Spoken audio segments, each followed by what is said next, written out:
Jay, let's begin with where and when were you born? I was born in Erie, Pennsylvania, August 25th, 1925. What was your early schooling like, or just before high school? Was it a big school, or was it a smaller school? Well, it was a small school in Erie County, Pennsylvania, and I went to a one-room schoolhouse for the first 3 years, and then we moved back into town, back in Union City, Pennsylvania, and I finished up my grade school in the Union City grade schools, and went on into high school there. And so in high school, did you have any desire to get into the military, or did you have any idea about what kind of career you wanted to pursue? Well, I thought at first I wanted to be a railroad postal clerk, and take the test for it and that, and I was interested in that. And then, of course, Pearl Harbor came along, and things changed. And well, I was in junior in high school, and at that time, I thought, well, I'm going to be drafted, and get prepared for that. And so I look forward to my buddies are joining the Navy, and others are 18 and being drafted, and I didn't want to be drafted. Right. So I finished high school in May of '43. I graduated and enlisted in the Navy in August of... How old were you? I was 17. Okay. Just before my 18th birthday, about a month. What was, I realize you were just a junior in high school, but what was your reaction to Pearl Harbor? Well, at the time it happened, it was on, of course, Sunday, December 7th, and we always went to a movie on Sunday afternoons, my buddy and I, and so I was at his house waiting for him to finish dinner, and waiting in the living room. Radio was on, and the word came over the radio that Pearl Harbor was being attacked, and the Hawaiian Islands, and this devastating. We didn't, really know what to think, other than the fact that we're at war. Yeah.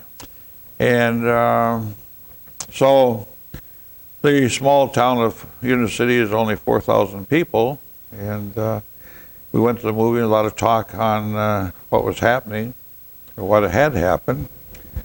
And my buddy is Kenny Duncombe, and he was 16, I was 16, and he got his dad to sign for him the following February, and he enlisted in the Navy.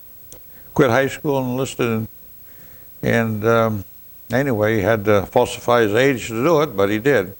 Can't get away with that today. Well, there's a lot of them went into the military, and Parris Island, at the Marine base, training base, they have a listing of all those men that they know that had falsified their age and list their ages. Some 14, 15, 16-year-olds that listed in the Marine Corps. Yeah. So once you enlisted, where did you actually go? Where was the next place that you went? Well, we went by bus to Erie, and a group of 9 of us went to Pittsburgh. And in Pittsburgh, we were sworn in. And from Pittsburgh, we went by train to Great Lakes Naval Training. Now, this is a big place, I take it. Great Lakes, this is a huge place. It is big. It's much bigger now than it was sure. 61 years ago. But let's get an idea of what you're seeing. Did you arrive there by bus or by train? By train. Okay, so you get off the train. What am I seeing? We're seeing a lot of, we're marching in there in our civilian clothes with a handbag, and these fellows standing along the side yelling, "You'll be sorry, you'll be sorry," and we're marching there ready to go into line to get our gear and pack our civilian clothes and ship them back home and get all Navy gear. Now, is this like a large parade grounds with American flag in the center and barracks, or what? What was actually there? Well, it actually was a lot of, well, what they call 20-year buildings. There were barracks, and there was just a parade ground, like we called a grinder, is a parade ground where we drilled, and we were marched across there to the main supply building to get our uniforms. Okay. And these, of course, were tailor-made. They had a tailor there to measure out your pants leg. And Pardon? They had actually a tailor there measure out your pant leg. Oh yeah, that's one of the. I looked at it. Well, you have 30-inch waist and a 34 chest, and 144 pounds and 6 feet tall and pretty skinny, So you basically got handed what they thought you would fit, what would fit you. Okay. Well, you could tell them your size of shoe and this sort of thing, but that was about it. Okay. So once you were issued the uniform, the shoes and all that, was there a haircut involved here, or? Yeah, a day or so later, we got our scalping job, and right down to all the hair taken off. Wow.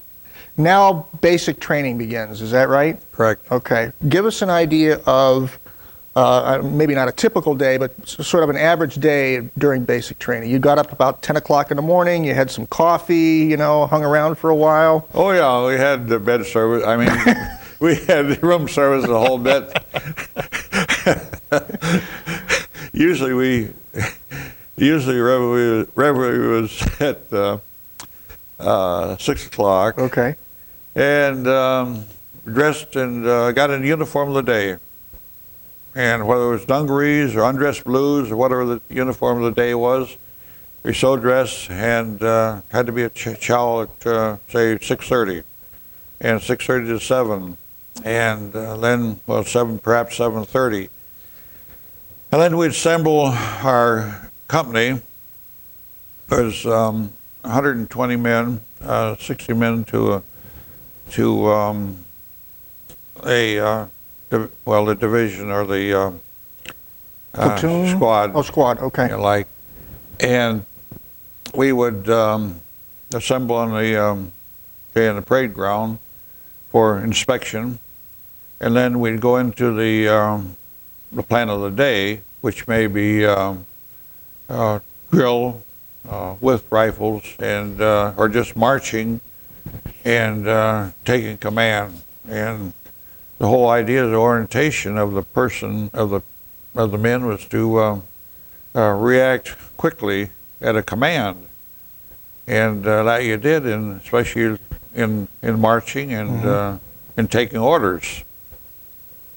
So in the Army they had like a drill sergeant. What was the equivalent for the Navy? Well, we had my company commander was Chief Davis, and he was a real nice gentleman, and he was not as harsh as some of the other company commanders were, and he was fair, and if we did something wrong, of course we got punished for it. I recall one of the companies in our barracks, we had the barracks housed 2 companies, and we just one was the first class boatswain's mate, the regular Navy, and he was really tough, and we had oftentimes we'd have sea bag inspection, and that you had to lay out all your equipment rolled up, folded, and according to the manual, and perfectly clean. And this one fellow, I remember, had did not pass the inspection. Some of it was dirty, and he just failed the inspection. So he made him take all his gear, all his clothing, everything, and they put it out in the grinder on the drill field, and got the company out there, marched the company, threw it back and forth, going through all the drills, through all the clothing, and be ready for sea bag inspection at 8 o'clock the following morning. Well, all the fellows in the company felt sorry for him. They got busy. They took washed all his gear, dried it, and rolled it and tied it with what we call close stops, and so he could pass his inspection at 8 o'clock the next morning, and he did. That's great. But he was a first-class boatswain mate. He was really tough. I'm glad we didn't have him as a company commander. Now, how long was basic for you? How long was basic training? At that time, it was 8 weeks. Okay. And you're talking not only marching and as you've described, but you're talking about drills. You're carrying weapons at all? You had any weapons training? Yes, we qualified in went to the firing range, and we had Springfield 03s, and we fired the rounds there and qualified in marksmanship, shooting targets 100 yards. Now, in the Army, they also had the training of going underneath barbed wire, crawling on your belly, getting shot at and stuff. Did you have any of that? No, we never had any live action of this nature. We're basically trained how to use the M1 and all the safety features and this sort of thing. But we did not have that type of training. If you were assigned on beach party or had an assignment to the Fleet Marine Force as a corpsman, why you got specialized training with the Marines at Camp Pendleton, California. All right, I don't want to get too far ahead here because I want to get through the process of how you became a corpsman. Did you have any idea during basic what they had in mind for you, what you were supposed to be doing? Not the slightest. Okay.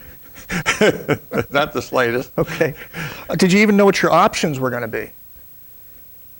Oh, not really. I knew that at the time that you were had an opportunity to go to special schools if you qualified, and they interviewed you at your last week of your boot training. Okay, that's what I'm getting at. All right, so the last week of your boot training, you're interviewed, and what happened? Well, I went in, interviewer, and said, well, what would you like to do? And I said, well, I'd like to be a radioman. And so I said, I knew International Morse Code. Have my own radio set, and I knew I could type. And so he said, well, what else? We got to have another choice. And I said, well, I like electricity. I've done project electricity and physics and this sort of thing. I like electricity. And well, what about a third one? I said, well, I live 2 doors from a hospital, you know. And I worked there and when I was in high school, and I mowed the grass, I shoveled the snow, I soaked the furnace, and I cleaned beds in surgery and did a lot of this handyman work at the hospital. Okay, we'll put you down for hospital corps school. Well, when the last day before we went home on boot leave, the assignment came out that there were 2 fellows that went to radio school, this out of a company of 120 men. 4 went to electrician school, and 6 of us went to hospital corps school. The remainder of the 60 men, some of them went to the armed guard and some went to other specialized schools, and other 60 men went to General Sea duty. So they were the ones that would man the battleships or the... Yeah, wherever they were needed, they were sent there, yeah. Okay. So once it was chosen for you to go to the specialized school, you say you did get a chance to go home and visit with the family? Oh yeah, we had boot camp leave, 9 days of boot camp leave, and went home and then came back to the Great Lakes and went into OGU, outgoing unit, waiting to be assigned to the school in which you could attend. It so happened that I met up with my first cousin, whom I hadn't seen in probably 12 years and hardly recognized him. And NOGU, which is quite a coincidental thing. And he and I were both assigned to the main site hospital in Great Lakes. What was that training like? It's different than boot camp, obviously. So what was the training like? Well, we went into the hospital corps school, and we were taught anatomy, physiology, field medicine, pharmacology, general nursing essentials, and essentially what is taught in nursing school today, plus having field medicine training too. And this is all new to you. I mean, other than changing beds and things like that at the hospital when you were a kid, all this is new to you. Well, not exactly, because in high school, during the senior year, we were required to take first aid course, and I took first aid in the senior year, and then in addition to that, I took advanced course with a fireman at there at the University Fire Department. Okay, so you did have some experience. Some advanced first aid training. Yeah. I'm wondering, did you reveal that when you were being interviewed? You know, when you decided between radio, electricity, and did you reveal any of that? I don't recall whether I did or not. I may have. It would make a lot more sense to me. I may have, it might have been, you know. Yeah. Because I hear over and over again from veterans that they were given these choices and then they were doing something completely different. Yeah. You know, completely different. Yeah. You know, how did I end up here? Yeah. But if you had that kind of training, it would make some sense to me that they would then put you into that field. I probably did say something about it in high school. I had the first aid course. Yeah, I would imagine. Because I had, as I recall, 2 semesters of it. Wow. Okay. And, so was there I know that in boot camp there's a graduation ceremony. Was there a graduation ceremony for this part? Oh, very definitely. Very definitely. We had a graduation ceremony where we gathered and we become hospital apprentice, second class, and this sort of thing. For a 17, 18-year-old kid, this had to be a pretty big deal. I mean, this is... I was 18 at that time, just 18. And it was, so it was quite an experience because the hospital corps school lasted 6 weeks at that time. Today it's about 3 months, I believe. Oh, wow. It's, now, during this period of time, we're talking about boot camp and hospital corps, were you getting any inkling of what was going on in the outside world? I mean, did you have radio? Did you have the newspaper to read? Did you know what was going on overseas? Yes, we had, of course, newspapers available, and of course we couldn't play the radios in the barracks. It wasn't allowed, and of course, outside of the base. When you're on leave or on liberty, why you got to read the newspapers and this sort of thing. Well, it wasn't too much as far as the daily Tribune, Chicago Tribune being delivered to the base, you know, this sort of thing, you know. I guess, Jay, what I'm trying to get at is, did you have any inkling, really, of what was going on out there, or were you so focused on what they were telling you to do and the training and all that that you really didn't, you weren't following what was going on? No, we weren't, no, not necessarily following it because we hear the highlights of the news, but we weren't following, like the day-to-day course action like we see today. I mean, because the media just wasn't there then as we have today either. See, I guess that's what I'm trying to get at. I really want to get a better picture of, you're going through this trend. There is a world war going on. You knew that part. Oh, yeah, for sure. Was there any gossip or inkling of whether you're going to go to the Pacific or whether you're going to go to Europe? Did you have any idea where you might go? No, not at that time, because we were waiting after graduation from hospital corps school. We were waiting for assignment to a hospital, and I was assigned to the main site hospital right at Great Lakes. My cousin was assigned to the Brooklyn Naval Hospital in Brooklyn, New York. I mean, we were waiting after we graduated to go. Some went to San Diego, to Balboa Park, different hospitals around the country.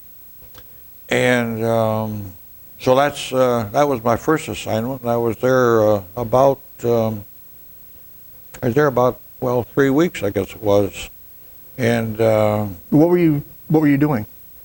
well, I was assigned to the contagious ward, and this was taking care of the boots, the fellows that came in and got the measles or whooping cough or whatever contagious disease they might have contacted and were hospitalized.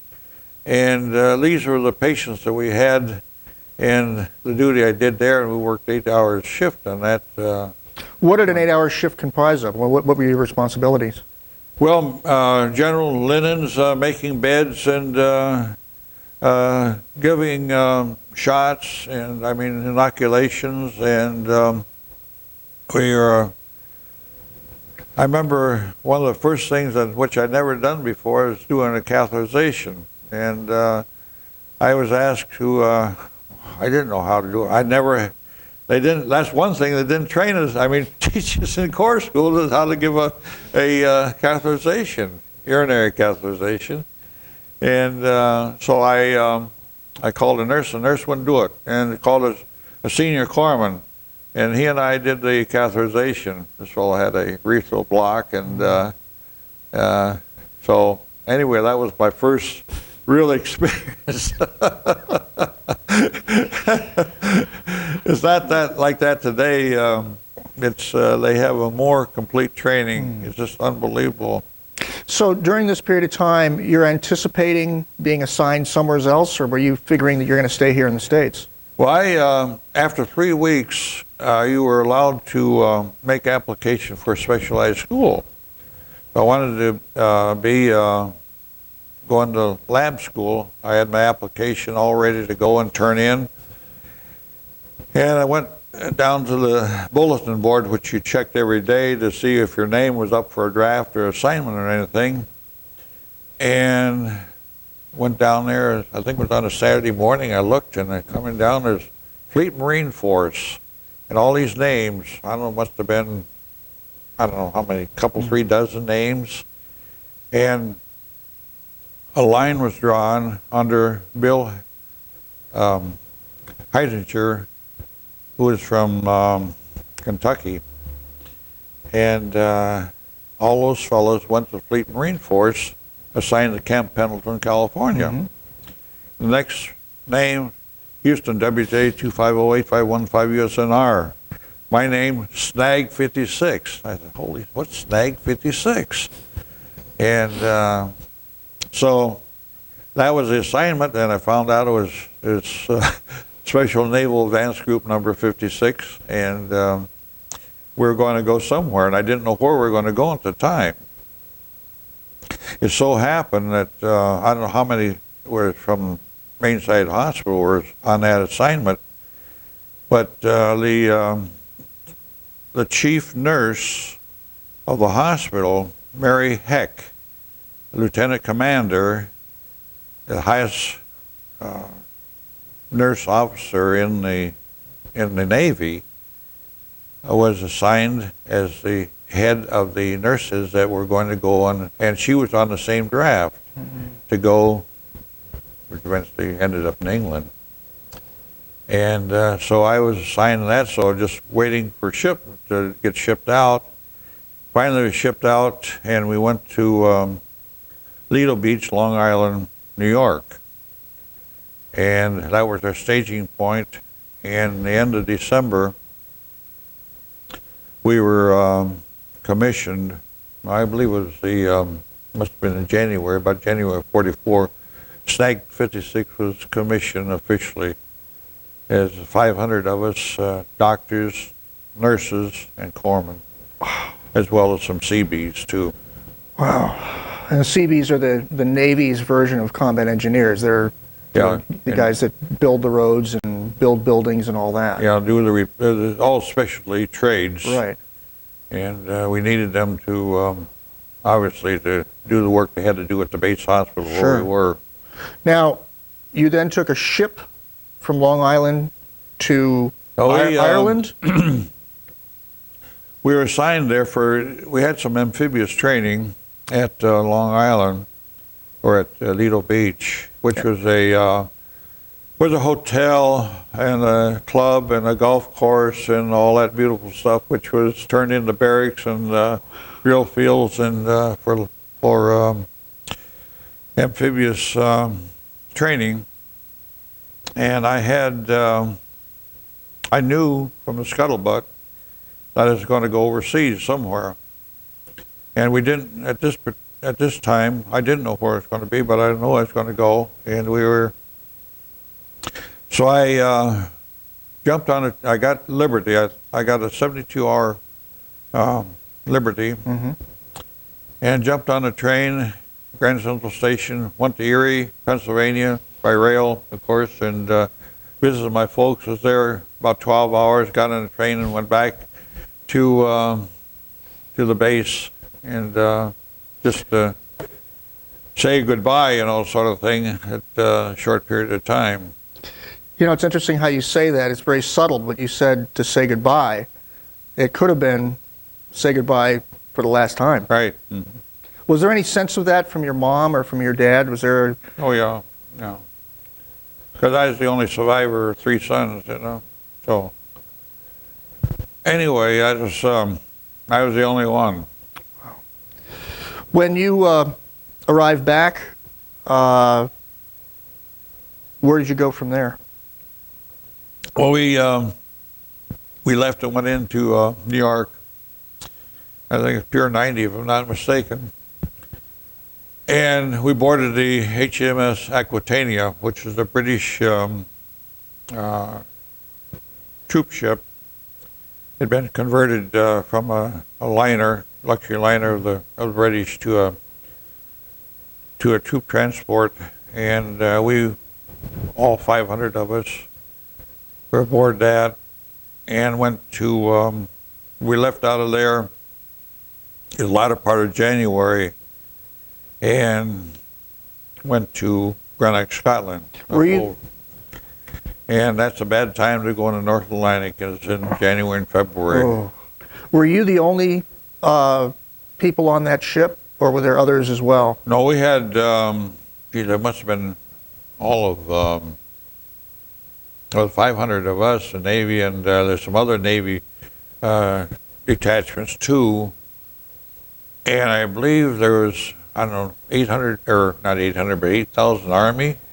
We had about 10,000 aboard that ship. And the Queen Mary, which was docked on the other side of the pier, where we left out, and she carried close to, I think, 15,000 troops. We ran alone, and we had, the speed was about 22, 23 knots, and we could outrun a changing course every 3 minutes, and we could outrun a submarine. So, was there, I mean, it's going to sound really stupid, but was there a real sense of the danger you were in? Did you have any idea what kind of danger you were in on that ship? Well, not, I think at that age, you don't realize the potential that's there as far as danger is concerned. But in crossing the Atlantic, at that time, we hit some heavy seas, and we were, at first we thought, well, when we left out, we thought, we were issued all this winter gear. I mean, it's unbelievable what we got. And we thought, gee, are we going to go to Iceland, or where are we going to go, And of course, we weren't sure where we were going to go at the time. And we ended up in Greenock, Scotland. But on the way, we were, Germans had a outpost somewhere in the North Atlantic weather station, and they had reconnaissance planes flying out of there, which they could contact the U-boat packs to give position to ships and this sort of thing. We had one plane contact, and that that pilot knew exactly how far to stay away from that ship, and of course he had called the general quarters, and it so happened that we could come topside once a day to air to get fresh air. And I was on deck at the time the contact was made, and they had a 6-inch gun on the stern of the ship, and they opened fire, and he knew exactly how far to stay up there away from the range of the shell. And of course the British they jumped in their gun tubs. They had the 40 millimeters and the 20 millimeters and all ready to fire, but they only fired the one because the others was out of range. Yeah. Yeah. And then we had one submarine contact too, which fortunately we didn't encounter. Yeah. So you arrive at your destination, you unload the ship. Where did you go from there? Well, we disembarked in in Greenock, went by rail to Ayr, Scotland, and from Ayr we went across the Irish Sea to Larne, and went across that body of water, and we got into heavy seas. This was just the corpsman that did this trip, and there's probably 300 of us, and we went to Larne, and on that voyage there was more sickness. We already went through our episode of getting sick the second or third day out from New York, and like you want to die, you know. But people got sick on this voyage that got sick the second time, and I didn't on that trip. But it was really heavy seas. It was just it was a small ship, and we landed in Larne. From Larne, by rail to Londonderry, and it was raining. It was just miserable, and of course we carried our sea bags and rolled up. Everything was on our shoulder that we carried, and we were met at the train station in Londonderry by the Marines by truck, and were taken to Camp Beach Hill for further training. I know they didn't know what to do with us, I guess, at that particular point, because some of the advanced group, the officers and nurses, had gone from Greenock directly by rail to London and were put up down there, but they didn't have any place to put the rest of us, so we went over to Ireland to Camp Beach Hill, and we were there for a week or so, and had some briefing and training, and then back again to Larne, from Larne to Ayr, Scotland, then from Ayr to London, London to Southampton, Southampton to Netley, England, which is about 7 miles south of Southampton on the waterway. 2 questions. One, the briefing and the advanced training, what did that consist of? Were they telling you about what you're about to face? No, it was just sort of an indoctrination. Wasn't specific about anything, as far as we at the time didn't realize. I guess I didn't realize, and I didn't have the information that we were actually getting prepared for the invasion of Normandy. Yeah, yeah. And this was sort of an indoctrination thing that, but didn't have much for us to do, really. Mm-hmm. And we're just sort of in and out there in a week or so. Did you get an opportunity to see the effects of the German bombing of London when you arrived in London? No, we didn't, because we traveled by night and went in from there to into the railroad station, and from there there's only 76 miles to Southampton, and just in and out. Mm-hmm. We didn't, although I did, later on I did. Okay. So now you're in this hospital, and when did you first find out that you're going to be actually taking on the casualties of D-Day? Well, we found out shortly after we arrived that getting the hospital, the Royal Queen Victoria Hospital, prepared to take, and we knew that we were what was going to happen.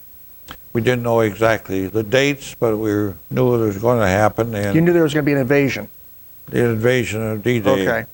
You just didn't know when? We didn't know the date on it, but we knew it was going to, and we're getting prepared to get all the orthopedic surgery, the burn ward, the psychiatric, and we were prepared in all areas, all specialties, modalities of medicine to take care of anything we might receive. How big is this hospital? Well, the building is the Royal Queen Victoria Hospital was 1,000 beds. It was a quarter of a mile long, 3 stories high, and it was built back in the reign of Queen Victoria in the 1860s. And very poorly designed. It was 15-foot ceilings, and just the son was built to be in India, but British historians and all of them denied that the plans for 2 hospitals got switched, and the one that's supposed to have been in Bombay ended up but they won't, the historians will not admit that, and of course maybe it is just a it was but the plans, the hospital was poorly designed for to be a hospital. Feel free to have water if you need it. Thank you. I want to get a sense for the record, Jay, because this is such an amazing moment. I've talked to vets that, that paratrooped into Omaha. I talked to a foot soldier. I talked to a guy who brought the Higgins boat in. I even talked to Ralph Houndstein, who helped plan D-Day. He was on Ike's staff. I want you to, to the best of your ability, give us an idea of this anticipation that must have been on in that hospital, knowing that there's going to be this number of people are going to come here, some of them in really bad shape. Was there a sense amongst you that we're ready for this? We're ready to take this on? I believe so. We're preparing for the worst, I might say, and we were prepared to take, in case there was poison gas used, we had a ward for that. We were prepared to take prisoners and treat prisoners, which we did, and we had all the specialties, and we were well staffed and well qualified orthopedic surgeons and general surgeons, and we were psychiatrists. We had 3 psychiatrists, and we were.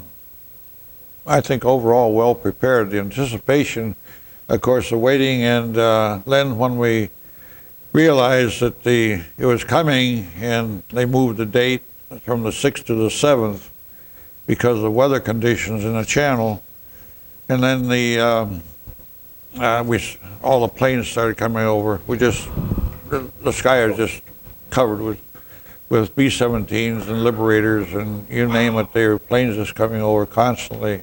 I got chills down my spine just visualizing that. Where were you assigned? At that given time, I was assigned in the psychiatric, what they call NP, neuropsychiatry. Did you have any of your training before of that? Not specialized, no. It was general nursing,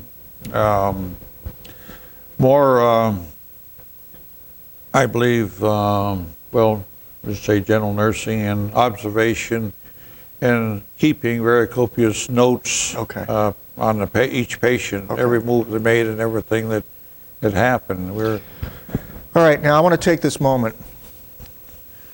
If you could, I need to visualize, did a few come in at a time, or was it just an onslaught? After the actual invasion, the casualties were coming in, was it just a trickle and then it built up, or was it just this huge number of people coming in? About the 3rd day, I believe it was, that we really got the deluge of a lot of casualties came in by ambulance from Southampton. They came in by LST or LCIs and whatever way they could get into Southampton, and by our ambulances bringing them in, and also they had a train that came right in the back of the hospital, and we unloaded from that. Went into a sort of a sorting area, if you will, evaluation of the patient and being assigned whether we're going to send that one to surgery, to isolation, or to psychiatric.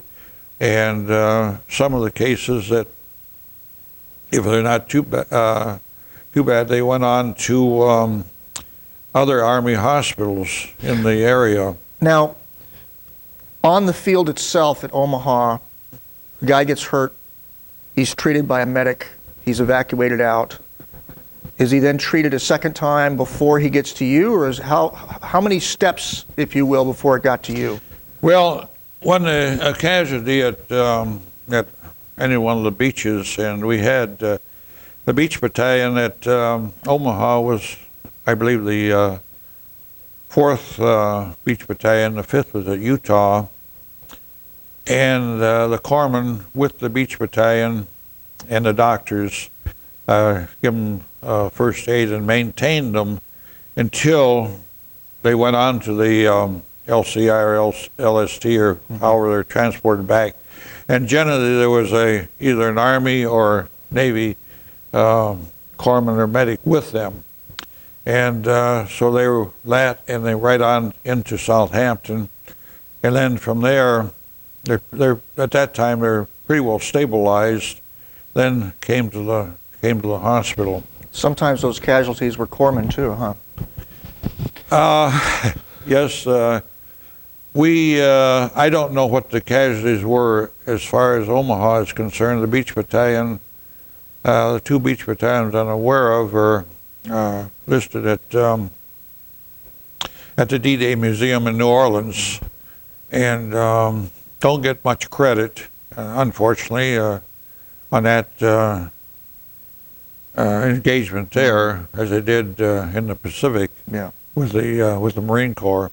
So now they've arrived. Are we talking about, and you said on the 3rd day, you talk about the 3rd day after D-Day? Mm-hmm. Are we talking hundreds or thousands coming in? Well, over the period of, we were receiving them, at first came in, I'd say, by the hundreds, and working 24 hours a day in maintaining them, and many of us were on, I was on a 12-hour shift, and some of the others were on 12 hours and off 12 hours, and depending on what department you're in and what your job was, and some of them worked almost around the clock. Now, in your unit, give us an idea of what did you see? What were you, the people that were coming in, what were you seeing?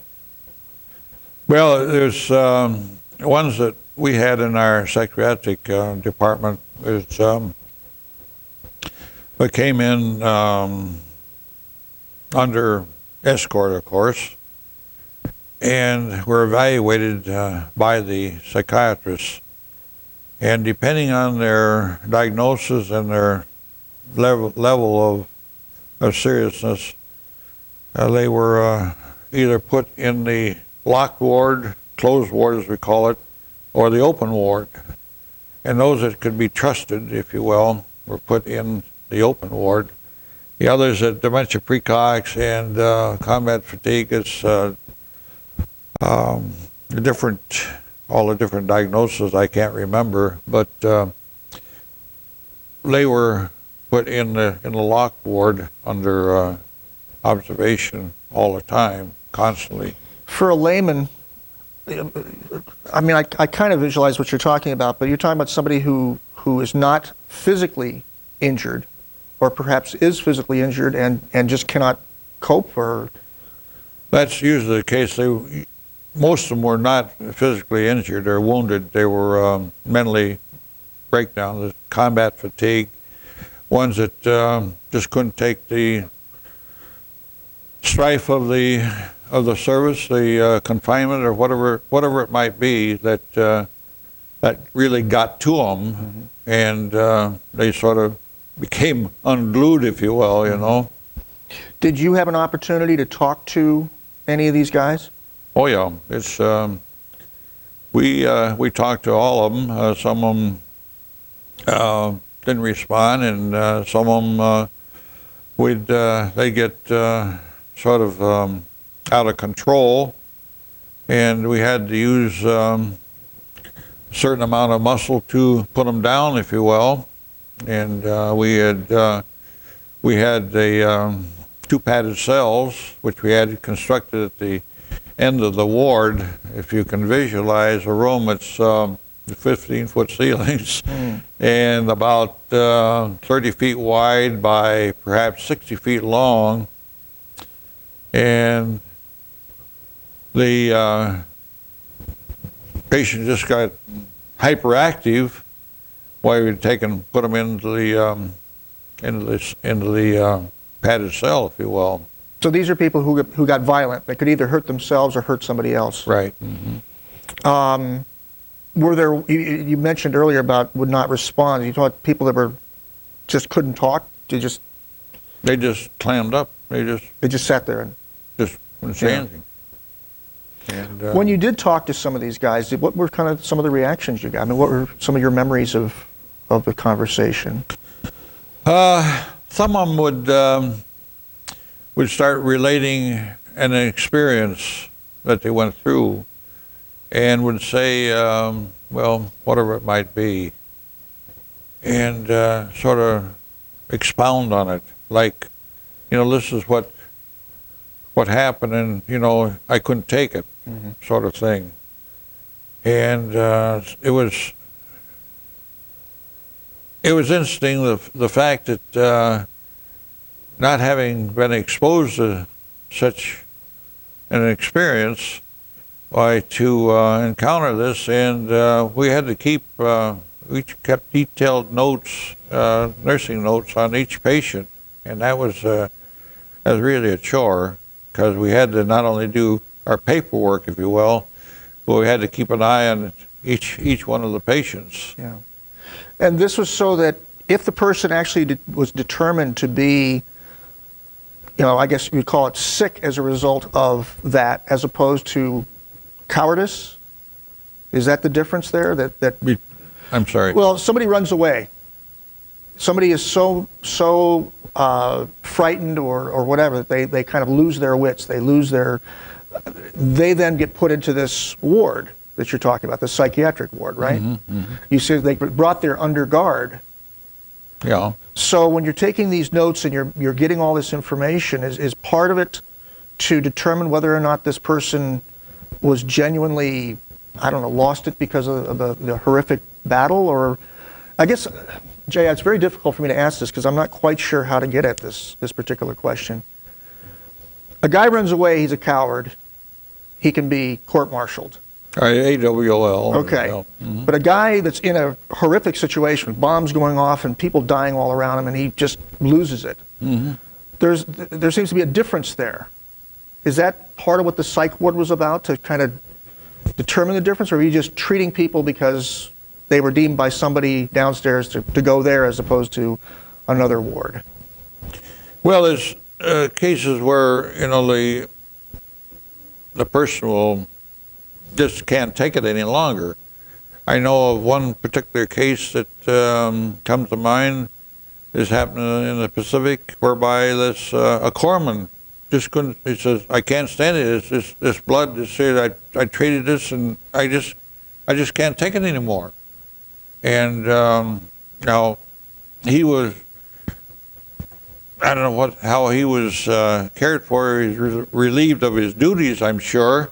But whether or not he was treated, he might have been treated psychiatrically after that and gone to a hospital ship or to a Navy-based hospital. But these were genuine casualties, mental, if you will, that happened because of their experience, something that was caused them to be to lose their rationale, if you will, as a result of what they witnessed or what they went through. We took a number of our early psychologists determined some of these that we gave them, think of the name of the medication, but we went into a small room, had a single bed, a chair, and a desk, and with subdued light, and we we induced a sleep by medication, and we put them under this medication, took them all the way down into a deep sleep, and then that lasted. The corpsman had to be there all the time, checked his vitals about every hour, and kept the notes on him, and went over a period of approximately 48 hours, and then we started bringing him out of the sleep by reducing the medication. The psychiatrist would come in at this particular time and interview and get into the subconscious, going all the way back to as far as this person could remember. And as a result, hit on a certain experience or a happening in this person's life, which was the trigger that caused him to break, and brought him up out of the sleep. And as he came out of the sleep, why, he was still being questioned. And this here was something that was first time I experienced it, and one of the nurses that still attends our reunion, she was the chief nurse of Psychiatric, and she was involved in this too. I was involved in it, and was as a corpsman taking care of some of these patients who we give that particular treatment to. Some of the other of the cases or patients we took over to what they call the D block, that the British had a hospital close by, and we took our patients there for shock treatment. And those that they determined, well, shock treatment were doing some good, where you went about like a electrocution, except you don't give them the full power. But the shock treatments are, I did a number of those too, which I assisted in. These are people that are so far gone that they just have no ability to communicate or anything, so they would shock them to try and get them back to reality, so to speak? I would say so, you know. You know, some of them were off on a manic depressive, and it's self-destructive, and I lost one patient. I say I was on my shift, which I always seemed to be a fortunate person to witness such a thing, and it was one of these things that